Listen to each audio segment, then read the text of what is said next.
Hello everyone, in this video I'm going to walk you through how to enable or disable silent messaging online.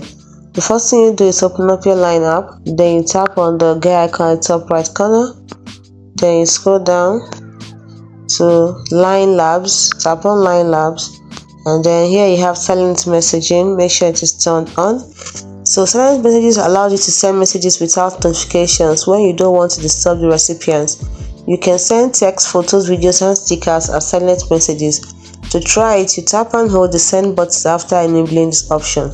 So now I've enabled this option. If you want to send a message now, tap and hold the send button and to send as a silent message.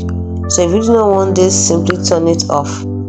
That is how to turn on and off silent messaging in Line. Hope you found this video helpful on how to enable and disable silent messaging online.